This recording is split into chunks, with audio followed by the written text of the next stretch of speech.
wow, doesn't this look familiar? The 1-year anniversary of the Nickelodeon Party Blaster game passed by a while back, so I figured I should play it in celebration.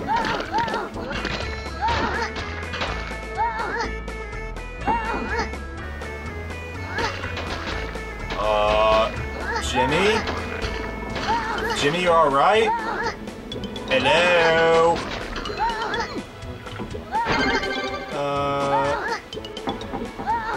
I think I'm done now. Alright, let's quit stalling, because you're probably wondering what game I'm looking at today. Well, in actuality, it's a game that, in many respects, is very similar to Party Blast, and that game would be Shrek Super Party. These two games have so many similarities that it's almost frightening. Aside from the fact that they're obviously party games, they were both released around the same time in the fall of 2002, and they both got scathing reviews from critics. Granted, the reaction to Shrek wasn't nearly as bad as Party Blast, but still, it's not every day you see a game released on a home system receive a score lower than a 40. So you might be wondering what I think of this game. Well, to be honest, I think I like it more than I like Party Blast. And I'm being serious when I say this. I actually played Shrek Super Party before I played Party Blast, and unlike Party Blast, I was actually able to play Shrek Super Party with friends, and we had a lot of fun with it. So then why did this game get bad reviews? I guess we're gonna have to pop it in and find out.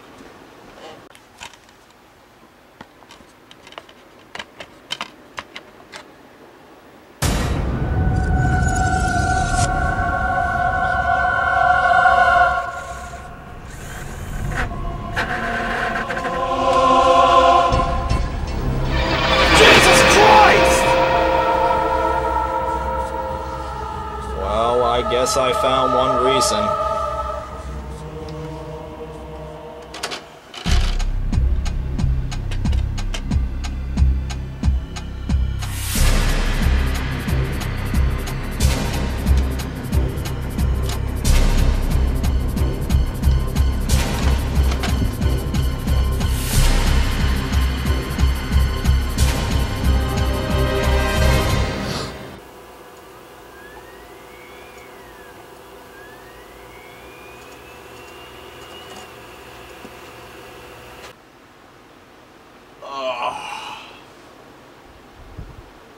Well, it's a good thing they aren't all that bad. The premise of this game is that 6 characters from the movie, who are Shrek, Donkey, Fiona, Monsieur Hood, Thelonious, and Lord Farquaad, all have a wish that they want granted. So Farquaad organizes a tournament to see who can collect the most precious drops, which, by the way, come from bugs, with the winner having their wish granted. It's a simple setup, but for a party game, that's to be expected. Before I get to the actual game, I'm going to address this game's most noticeable feature, its graphics, which, to be honest, don't hold up so well. Aside from the 6 main characters themselves obviously looking like super deformed bobbleheads, which wouldn't be a problem if they weren't placed alongside normal looking characters like Pinocchio, Dragon, the Knights, and the Magic Mirror, many of the models and textures are pretty simplistic looking and the frame rate doesn't move smoothly at times. Although, like most games, the graphics don't really ruin the game in any way, shape, or form. So what's the gameplay like? There are 2 main modes to play, Tournament and Skirmish. The Skirmish mode basically gives you the ability to play the mini-games from the Tournament mode, so I'll just be playing the Tournament mode for this review.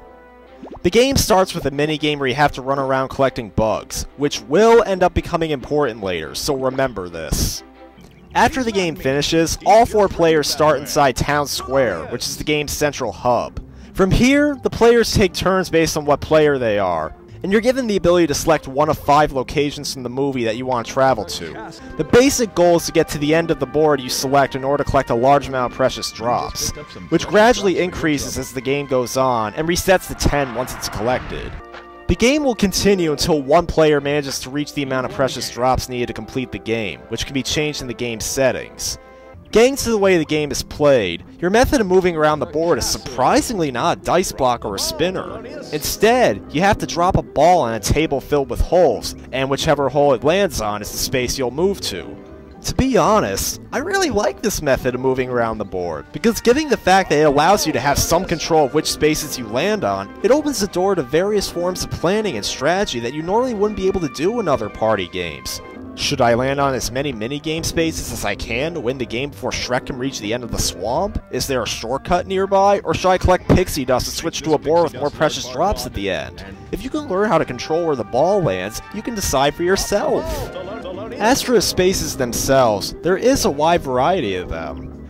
You've got blue and red vials that respectively either give and take away precious drops, or give you the chance to steal or give precious drops to and from other players. You've also got 2 different shields that will activate either an epic battle, aka a 4-player minigame, or a daring duel, aka a 2-player minigame. A lantern that activates a shortcut, a pixie which will provide pixie dust to you, which you can use to teleport to different boards, a pair of bugs that will let you swap bugs with other players, which I'll get to later, a magic mirror which basically is a randomizer space where effects of most of the other spaces could take place, and perhaps the most aggravating of the bunch, a pair of boots that will knock you out of the board you were progressing through and send you to a short board called the Evil Bog, which takes you back to town square and forces you to start your trek through whatever board you were walking through all over again. I could talk more about these spaces, but I'll save it for my final thoughts. Because now we need to talk about the most important part of any party game. It's minigames. As I stated before, there's 2 kinds of minigames that can be played. 4-player minigames and 2-player minigames. However, there actually isn't a different set of minigames for the 4-player or 2-player modes. Instead, whenever you have to play a 2-player minigame, only the player who landed on the space and another player they're choosing actually compete in the minigame, while the other 2 players are just left to do whatever they want, I guess, because their score isn't counted in the final results, and they don't even get to swap bugs to improve the amount of precious drops they get. But putting this somewhat questionable design choice aside, the minigames themselves are actually pretty well made. Each of the main boards has 6 minigames to choose from whenever you land on a minigame space within them, and there actually is a good variety of challenges within them too. You've got minigames as simple as pressing a button at the right time, minigames that involve platforming skills, minigames that are collectathons, minigames that involve puzzle solving, and minigames that involve teamwork, among others. Granted, with only about 30 minigames, the minigames might feel a little bit lacking compared to games like Mario Party, but for what's included in the game, it's done pretty well, with the controls being responsive and most of the minigames having a fair challenge to them. Well, I did say most of them, but I'll get to that later. The final important element of gameplay is the bug swapping that occurs at the end of each minigame. Each player starts off with 5 bugs that are first selected with the bug catching minigame at the start, and whatever bugs each player has can be manipulated around by the players who land on the bug swapping spaces. When you get to the bug swapping screen at the end of a minigame, the goal is to swap bugs with the other players so that you can obtain matching pairs of bugs, which will then be converted into a certain amount of precious drops depending on the value of the bugs and the size of the pairs. The order of who gets to swap first and how many bugs you can swap depends on the rankings from the minigame you played, with the winner of the minigame going first and getting to swap 3 bugs, and the loser not getting to swap at all. To be honest, I really like this system, because it forces you to become more strategic about what bugs you swap. Given that just because you're able to swap first doesn't mean the 2nd and 3rd place winners won't just take away the bugs you swapped. It also helps open the door for a form of cooperation with the other players, since you can help potentially make deals that could potentially get you closer to winning the game, or you could team up and try to bring down the player that's winning. Either way, this system adds a layer of strategy that you don't often see in party games. So as of now, I've given almost nothing but praise to this game. But, as I've hinted at before, there are a few things to complain about. The Evil Bog is one of the more frustrating aspects of the game.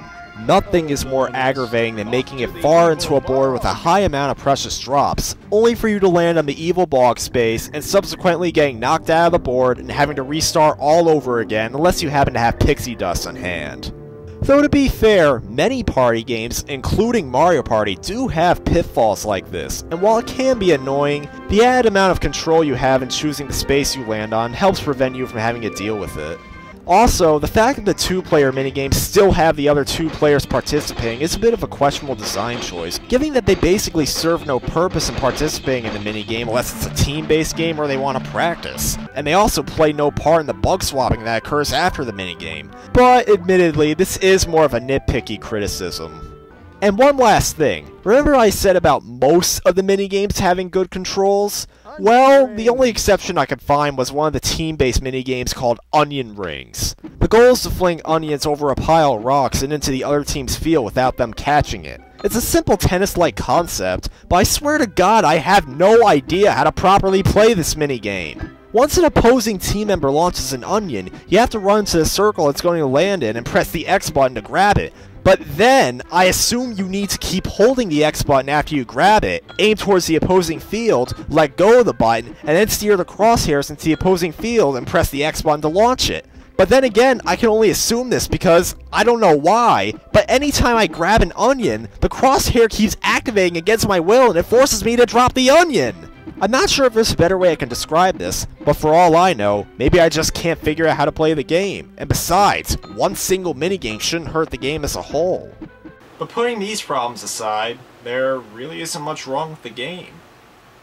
Sure, the game may not have as much content as games like Mario Party, but to be fair, quite a few party games, including Party Blast, tend to have the same issue.